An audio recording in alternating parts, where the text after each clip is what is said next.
This boat's been in production since around 2010. It has three main variants: the Bayraider 20, Bay Cruiser 20 and the Bayraider Expedition. The Bayraider 20 we're looking at today was manufactured in 2022. It's still a twin-masted ketch design of the originals, but it has the Bermudan rig and a permanent bowsprit for the furling jib instead. It also has a number of optional features, including the stack pack to hold the mainsail, spray hood, tiller extension and flexi-teak on all of the seating. Swallow yachts will also fit other features according to the needs of the buyer. On this Bayraider 20 there's a bullseye at the top of the mast for raising an anchor light. There's also the mast hardware for an asymmetric spinnaker in anticipation of future adventures. Let's take a closer look at the boat, starting at the front. Here's a bowsprit which is held in place by a bobstay that reaches down to an attachment point on the bow. This is also where the winch cable hooks on. The bowsprit, which is made from Sitka spruce, is an attachment for the forestay, jib and spinnaker. Jib sheets are led back to cars, then through deck eyes and finally cleats, where the helm can reach them easily. The cleats are also where the rowing position is located. I found even with 11-foot oars, rowing only is an option when the conditions are very calm with no currents. Moving to the mast.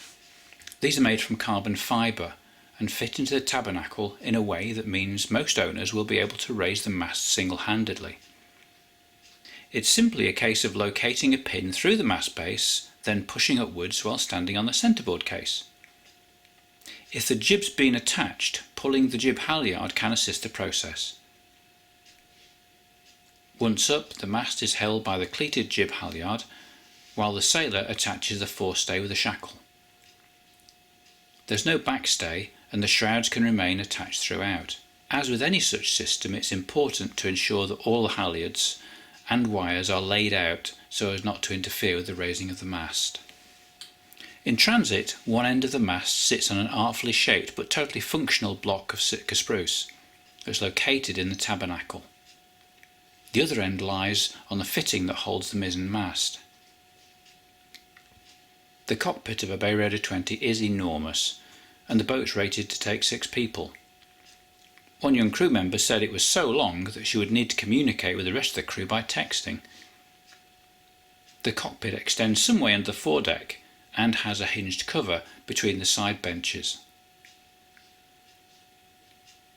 There's ample room for gear here. Bayraider 20 owners often use this for their anchor and associated chain and warps.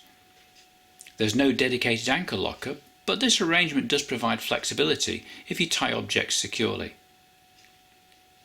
Much of my sailing is on a lake, where an anchor isn't needed and the extra weight can be traded for speed.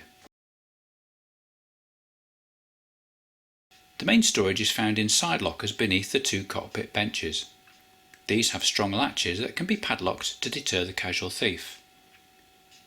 One locker has a fitting to allow passage of a fuel line to the fuel tank.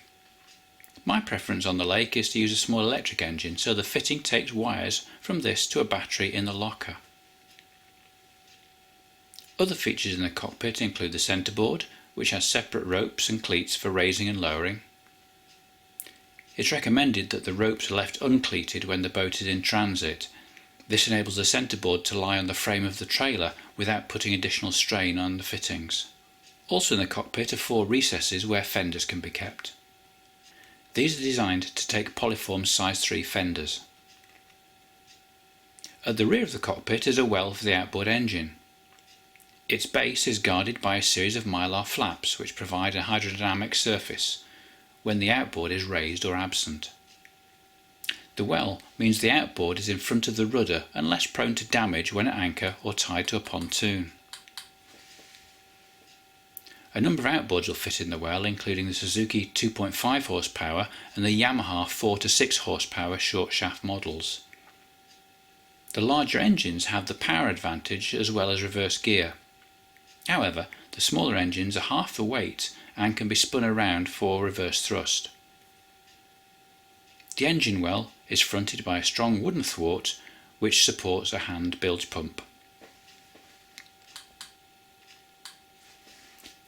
Arching over the engine well is a beautifully crafted wooden tiller with stainless steel fittings to the GRP rudder. All rudders have a protrusion which acts as a step for any crew member wishing to re-enter the boat. There are also lines for raising and lowering the rudder. The latter has a pulley block for greater mechanical advantage. Between the rudder and the engine well are fittings for the mizzen mast. The mast is carbon fibre with a sprit of Sitka spruce. The sprit has its own outhaul and sheets leading forward to cleats where the jib cleats are also located.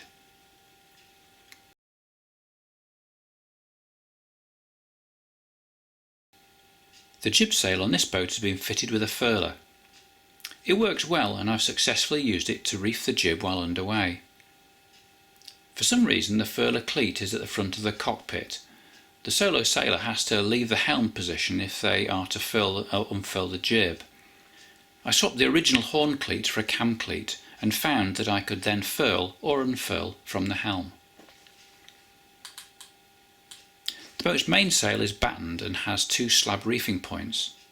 Reefing is simple and can be done by one person standing at the mast. Forward reefing lines are colour coded and rear reefing lines sit neatly in cleats on the boom. The boat can be made to face the wind by using the mizzen. This makes hoisting or reefing the main an easy task without the need for a second crew member or engine to keep head to wind. One special feature of the Bayraider 20 and other boats in the Swallow Yachts range is the water ballast. Without it, my boat is 300 kilograms lighter, which makes for easier transporting on the trailer. It also affects the boat's performance on the water. I used it for the first time recently in very gusty conditions and was pleased with the extra stability when the gusts came. It took only a few minutes to remove the water ballast once back at the pontoon. I connected a bilge pump to the outboard battery and placed the pump in the open well.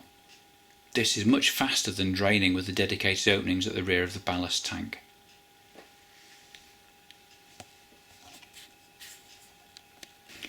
So overall, can I say that I was glad that I bought this Bayraider 20? She has many features that overcome issues that some previous boats have had. There's the extra stability from water ballast, easy single handing, slab reefing, roller reefing, trailability, is that even a word? Locker storage, out of the way engine that doesn't catch the halyards, rudder step, easy launching and recovery from the trailer. I even found that one of the inspection hatches had a second cover and was therefore a small dry bin for things like car keys or, more importantly, sweets. This is a great boat that should suit all my needs and I look forward to many adventures.